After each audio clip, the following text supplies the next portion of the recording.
to Think Again, a Big Think podcast.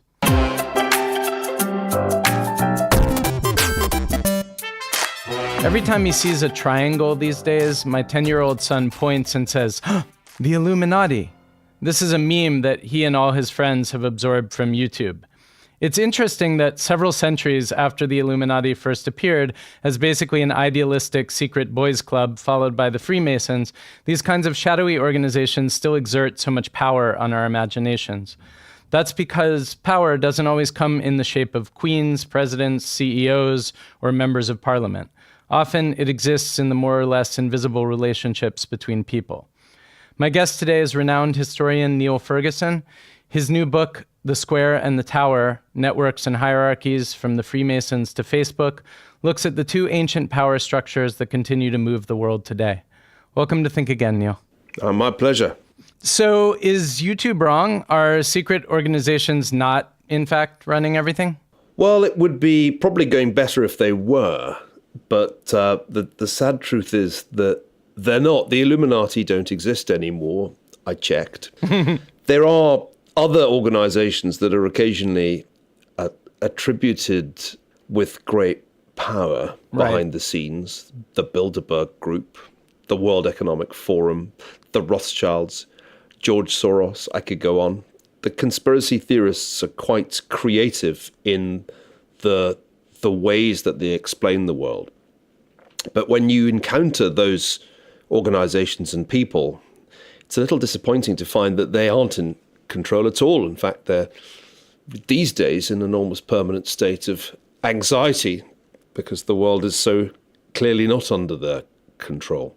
I think that the interesting thing is that your young son has picked up on the Illuminati, an organization which serious historical research shows existed for a brief period from the mid-1770s until the mid-1780s in Bavaria, with a membership less than 2,000. And was closed down by the Bavarian authorities as subversive and essentially ceased to exist. And yet, if you go online, not just to YouTube, but anywhere, and search Illuminati, you will get an extraordinary array of conspiracy theories of varying degrees of lunacy about the Illuminati and how they're really in charge. So to me, the question is, why are we, or so many people, drawn to this notion that some secret network is really in control? That's the interesting thing. Indeed. And one thing that I wonder about both the Illuminati and the Freemasons is whether part of the power they exert on our imaginations is also about their iconography, which they very deliberately both connect themselves with sort of semi-mystical symbols. And I think there's a strong hunger in the human imagination to believe that there is something through the looking glass, on the other side of reality. That's right. The Illuminati and the Freemasons were linked. The Freemasons had become a really very widespread network of sociability in 18th century Europe and in the British colonies in the New World. And what's interesting about Freemasonry was the way it combined a certain Enlightenment cast of mind. This was a network that didn't pay attention to social rank, didn't distinguish aristocrats from the bourgeoisie, often was a conduit for Enlightenment ideas, skepticism about Christian doctrine, and yet at the same time it dressed itself up in all kinds of mystical mumbo-jumbo about the ancient history of Masonry, all made up, all concocted in a series of 18th century books. And I think that does, as you say, stem from our innate desire for myth and mystery. The banality of human life is never quite enough. And so we want to dress up and wear leather aprons and claim some lineage going back to biblical times or even ancient Egypt. So, and then there was also the secretiveness that one had to be initiated into Masonic lodges. I'm talking about this in the past tense. Of course, they still exist. I mean, Masonic lodges were in the news in the UK only the other day because The Guardian splashed on the existence of new lodges amongst London journalists and politicians. My father-in-law in Turkey is a Freemason as well, so apparently they're very active there as well. And he's shared with me some of the surprising syncretic religious concepts that they've adopted. Well, it's a movement that had deep roots in Scotland. It Of really, course, in yeah. some ways, originated there in 18th century Scotland. And so I shouldn't have been surprised that my great uncle Jimmy was a Mason, but we only found that out at his funeral when they all turned up in their regalia. The Illuminati were designed to infiltrate the Masonic lodges with a more radical version of Enlightenment ideology. Their leader was almost certainly a full-blown religious skeptic, perhaps even an atheist. And so the Illuminati were a sort of a network within the network, trying to spread their radical ideology through an existing network of Masonic lodges. And as I mentioned, they essentially were shut down in the 1780s. But shortly after that, after the French Revolution, there were some very popular publications that alleged the Illuminati had played some nefarious role in the French Revolution. And the worse that revolution went, the more bloody it became, the more shrill the accusations got. And what's fascinating is that in the early United States, Masons went from being bastions of the revolutionary movement. Many of the founding fathers had been in Masonic lodges, including George Washington, to being pariahs. And there was a huge backlash against Freemasonry in the early Republic, culminating in the formation of an anti-Masonic party. And so that led to a certain rewriting of history, so that most mainstream accounts of the American Revolution don't say much, if anything at all, about the Masonic connections between so many of the founding fathers. As historians, professional historians, vacated this territory, it was occupied by the conspiracy theorists. Right. And so part of what I'm talking about in The Square and the Tower is a kind of contested area. Whether you're talking about the Masons, the Illuminati, or the Jewish banking network that the Rothschilds belong to, there's been a tendency for amateurs, often conspiracy theorists, to dominate the writing, and for respectable historians to run away and not want to get too close to these topics. Because after all, if you write a book about Freemasons, and my book has Freemasons in the subtitle, you might end up in a part of the bookshop that you don't particularly want to end up in.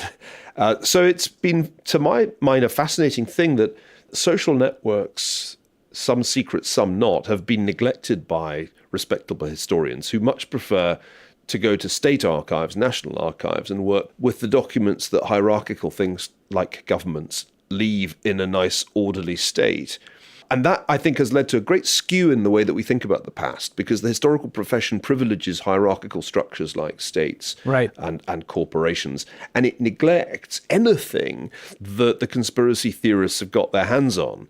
So it's only very recently that serious scholarship was done on the Illuminati, and I was extremely excited to find it, because, I mean, some of this stuff has barely seen the light of day and is going on in really quite arcane corners of German academia, because it was hard to do. I mean, the documents relating to the Illuminati had all been scattered. Some were in the archives of Masonic lodges. The Bavarians had confiscated some when they closed down the Illuminati. Right. So it's just technically difficult to research this stuff, but it's not impossible. And when you do that, you find that behind the conspiracy theory, there is something there. It's not like they never existed.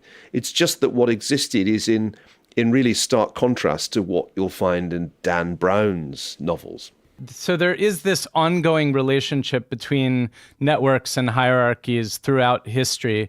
Can you talk about sort of why those two structures and how they interrelate and how they push and pull against one another?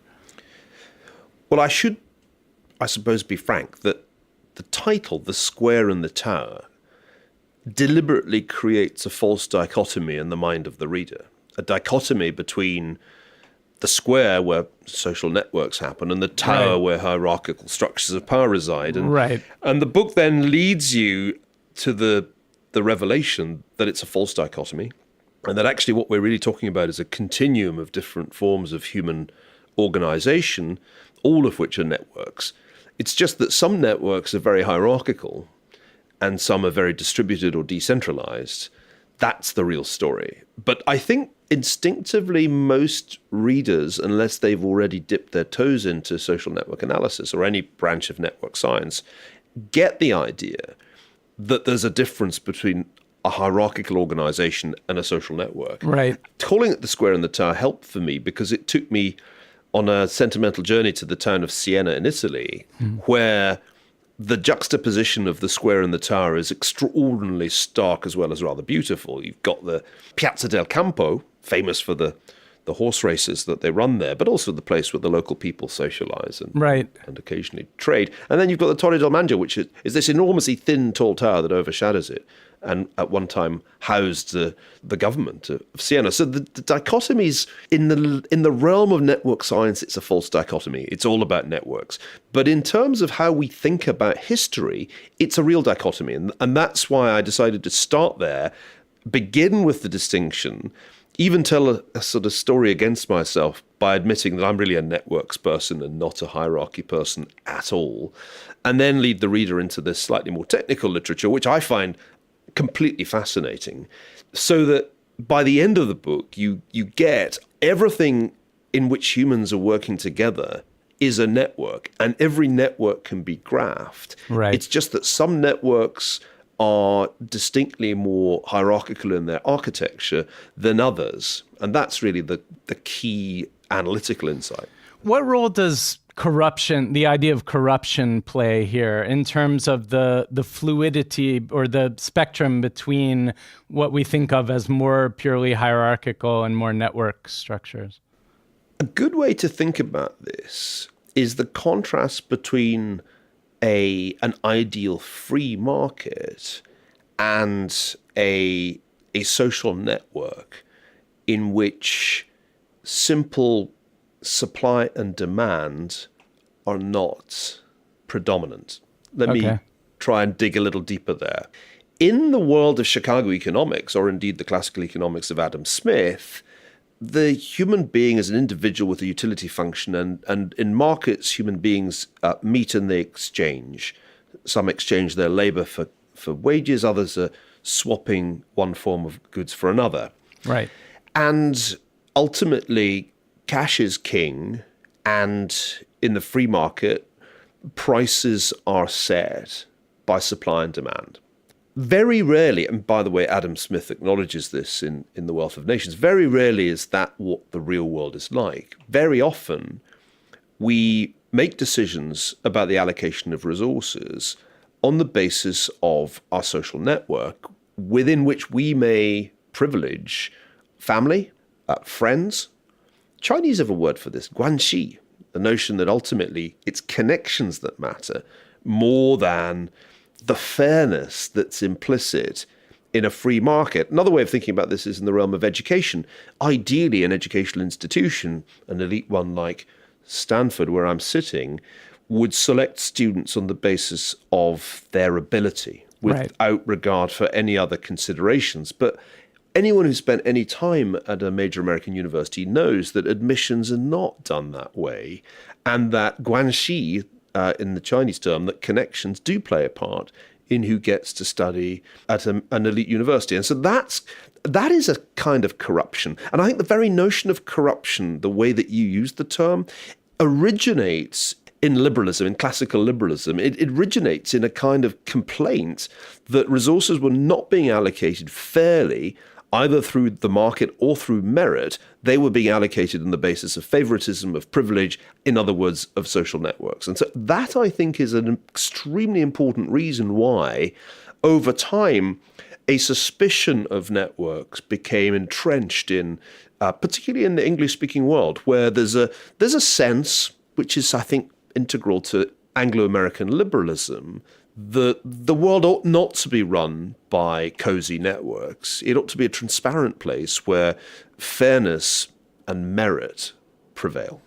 So we're accustomed at this point in history to thinking of ourselves as sort of having invented the idea of networks. We think of ourselves as moving toward a more and more networked society, more and more networked world. To what extent does that align with your research and what you write about in the book? It doesn't align with it at all. The great claim of Silicon Valley is to have made the world anew. And if you come here, and I came here about a year and a half ago, and try to interest the masters of Silicon Valley in history, their response will be, history, that started with the Google IPO, and everything before that's the Stone Age. Facebook invented social networks, or maybe it was MySpace, but Facebook did it better. When you say, hold on, social networks have existed throughout human history, and large social networks were possible without any technology at all, people are generally incredulous. Right. And the reason for writing the book was to try to challenge that and say, I'm sorry, ingenious as your technology may be, history applies to you too, just as it applied to Wall Street. I don't know, 10 or more years ago when I was on the East Coast, the arrogance was on Wall Street. And I wrote a book, The Ascent of Money, which essentially said, history applies to you and there will be a financial crisis. There always is. And there was. And when I came here, I had the same feeling. I encountered tremendous arrogance, a kind of resistance is futile mentality that, of course, our apps will take over the world. And when they do, when everybody is connected, when everybody's on Facebook, that will be awesome. There'll be one global community and everything will be great. And my response to that was, that's insane. That's historically completely implausible. So the book tries to show that we've run experiments with really large-scale social networks before. We didn't have the internet, but that didn't matter. You can do it with a printing press. You could even do it just with the written word. And the result is never to produce a single homogeneous cluster of happy, clappy individuals in a global community. That never happens. Because hierarchical structures reassert themselves because of the chaos that a large-scale social network like the internet creates. It's not necessarily even that. It's inherent in the way that social networks form that they are not egalitarian and they quickly become hierarchical. This is something that I learnt from the work of the brilliant Hungarian physicist László Barabási, whose book Linked is, for me, one of the great works in this field. And Barabási shows that as social networks form, because of what's known as preferential attachment, as new nodes are added to the network, as new individuals join the social network, they don't want to be joined to the nobodies. They want to be joined to the people who already are well connected. And so very quickly as social networks form, and you can see this at any scale, it's true in a high school amongst friends, and it's true on Facebook, there end up being a very few nodes with a tremendous number of edges of relationships and a great many with hardly any. And it is not, to use the technical term, normally distributed. It's not like a bell curve. So without there necessarily even being anarchy, it's not like everybody goes, gee, this is just too anarchic. We should really put somebody in charge here. Nobody makes that decision. It just happens that spontaneously Facebook or any other large social network becomes, to use the technical term, scale-free. It becomes an extraordinarily unequal structure governed by something close to a power law. So what is it like to be a historian in Silicon Valley? Let's go a little deeper into that. Oh, great. I mean, it's fantastic because one should go where one's a scarce resource. And although there are historians in this neck of the woods, there's certainly not a great sense that history has a big part to play in Silicon Valley, even if it has some role at Stanford. And so for me, it's been a tremendous opportunity to try to show the new masters of the universe that history applies to them. And indeed, I wrote the book with quite a lot of help and encouragement from people in the technology business who were interested in this idea and who did find it illuminating. For example, Eric Schmidt was somebody who took an interest in the book and found it very interesting to think that actually the printing press had been essentially the internet or the personal computer of the 16th and 17th centuries, and that therefore we could learn some lessons from earlier eras. And the central analogy of the book is that we are essentially living through a speeded up version of what happened to Europe when the printing press was distributed through European cities. Very dramatic changes in the speed with which information can be disseminated and the creation of new networks that really weren't possible before. So I think one key argument the book makes is We shouldn't have expected a hyper-connected world to be a stable place or a place where consensus prevails. We should have expected polarization to happen because that's what history was telling us. And it's also what network science says. I mean, social network science has identified the tendency for social networks to self-segregate, to polarize. For decades, it was a well-established insight of sociology back in the 1970s. But somehow in the excitement of building the internet, maybe because the people doing the heavy lifting were computer scientists and engineers who didn't take those history courses, right, or really didn't bother with sociology, this was all forgotten. And everybody's totally surprised in 2016. Oh my goodness me, the social network's incredibly polarized. Oh goodness, fake news goes viral instead of true stuff. And my response to their shock is, You're shocked? This is a surprise to you? I mean, what were you reading all this time? And the answer is, we weren't reading anything. We were just writing code. Is there anything that Silicon Valley ought to learn, or that we as a society can learn from this study of networks as we move forward into this brave technological future to do things better? We got to learn fast. We face a major crisis, which everybody is still underestimating. With a few exceptions. It cannot be a sustainable state of affairs that a tiny number of quasi-monopolies dominate the public sphere in a democracy. And the best illustration of this is Facebook. 45% of Americans get their news from Facebook. And that gives Mark Zuckerberg more power than any newspaper publisher in American history. William Randolph Hearst never had that big a share of the news market, even at the height of his power. And we have essentially acquiesced in a situation in which one private company not only is the dominant source of news for many people, but also has accumulated such extraordinary resources of data about the users of Facebook that it knows more about the citizens than the citizens themselves, to say nothing of the federal government. This can't be sustained because the power to tweak the algorithm, which Zuckerberg has, and he boasts about, is a power too great for any private company to exert. The tweaking of the algorithm determines what appears in the newsfeed, and each individual has a personalized newsfeed, a version of reality that the algorithm controls. And we know from the incentives that Facebook and the other network platforms have, the incentives to make money from advertising, that the algorithm does not prioritize truth. It prioritizes things that engage the user's interest. And it just so happens, because we are a lapsed species, whatever our stated intentions, that we're strongly attracted by fake news and extreme views and dreadful stuff. So we've set up a kind of new version of the doomsday machine. From the vantage point of democracy, we've created engines of polarization, engines of dissemination of fake news, and I think also ultimately engines of mass manipulation that are entirely unaccountable unless you think that Facebook shareholders are a sufficient kind of accountability. And we are sleepwalking towards an even bigger problem than we saw in 2016. 2016 was bad enough. I mean, to have the Russians hack the networks of both the major parties in an election and then disseminate deliberately inflammatory content through all the major network platforms, that was outrageous. Nothing has changed to prevent that happening again.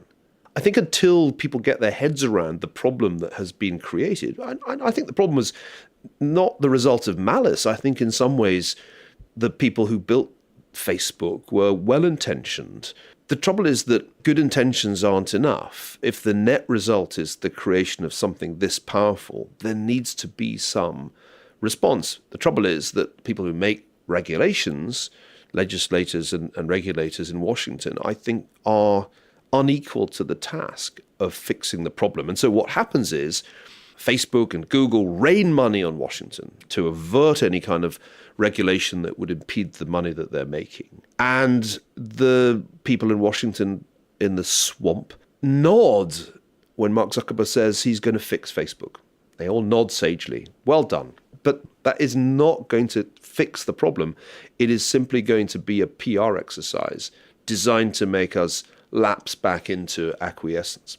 You answered my next question, which was going to be something about whether we needed some hierarchical structure to reassert itself as against the utopian communalism of Silicon Valley, which has turned into massive power concentrated in a few hands. But you're basically saying that's not really possible, because the larger they get, the more money they have, the better able they are to control what happens.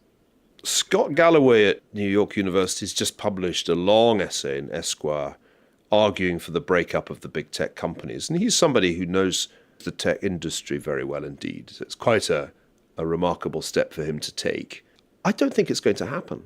I think attempts to use antitrust to break up any of the major network companies will fail in the courts, partly because the way American law evolved on the issue of antitrust is highly advantageous to Silicon Valley. If the test is, are consumers worse off because of these monopolies, the network platforms will win.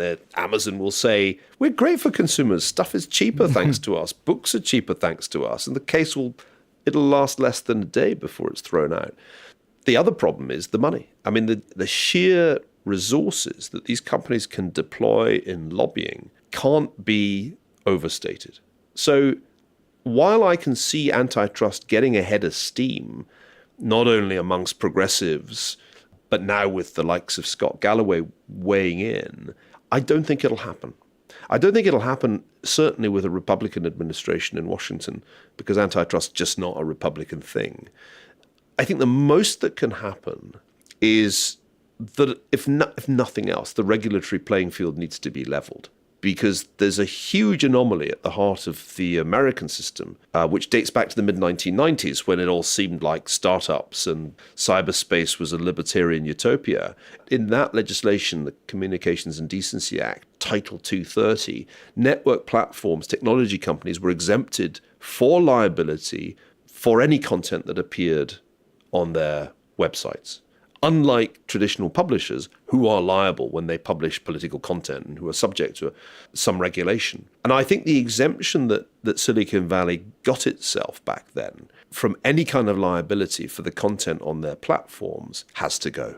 It has to go. It's indefensible now. Apart from the fact that it's just helping them kill traditional publishing, it's impossible to claim that Facebook is not a content publisher. It's the biggest content publisher in history.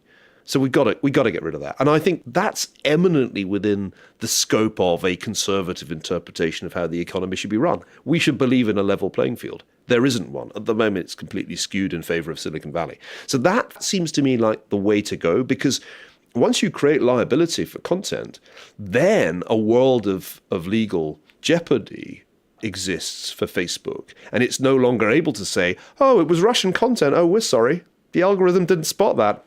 That's life. They can't say that anymore, because there will be consequences for publishing stuff that is obviously designed to be subversive or stuff that leads to harm. It's been impossible to show in the courts that harm arising from content online is anybody's fault except the sucker who suffers the harm. That's the thing that I think has to change.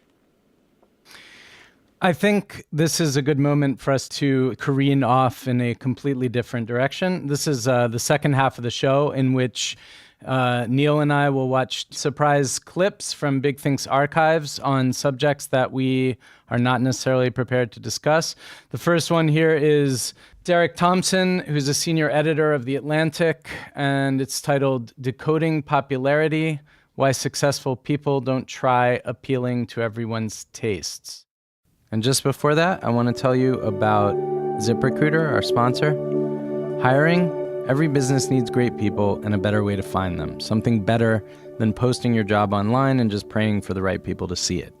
ZipRecruiter knew there was a smarter way, so they built a platform that finds the right job candidates for you. ZipRecruiter learns what you're looking for, identifies people with the right experience, and invites them to apply to your job. These invitations have revolutionized how you find your next hire. In fact, 80% of employers who post a job on ZipRecruiter get a quality candidate through the site in just one day. And ZipRecruiter doesn't stop there. They even spotlight the strongest applications you receive, so you never miss a great match. And right now, my listeners can try ZipRecruiter for free. That's right, free. Just go to ZipRecruiter.com/thinkagain. That's ZipRecruiter.com/thinkagain. ZipRecruiter.com/thinkagain. ZipRecruiter, the smartest way to hire. And I want to tell you about our sponsor, Uncanned, a new podcast series from the Campbell Soup Company. What is food tech, and can I eat it? How do farmers plan to feed a growing population? How can we make healthy food accessible to everyone? With a culture oversaturated with fleeting food trends and culinary buzzwords, getting to the root of the big issues facing real food production can be a challenge. Uncanned, a new podcast series from the Campbell Soup Company, tells the stories, asks the questions, and showcases the ideas that will define the future of food. You'll hear from the farmers that are bringing real food to the masses, discussing their plans on how to scale to meet demand, from a certified master chef on his role leading Campbell's Culinary and Baking Institute and what inspires him to keep creating, and from the co-founder of Plum Organics and founder and CEO of Habit Inc. on how he sees real food as a tool for solving real-life problems. Dig in and download and subscribe to every episode of Uncanned, wherever you find your podcasts. And now let's get back to that surprise conversation starter and the rest of our talk here on Think Again.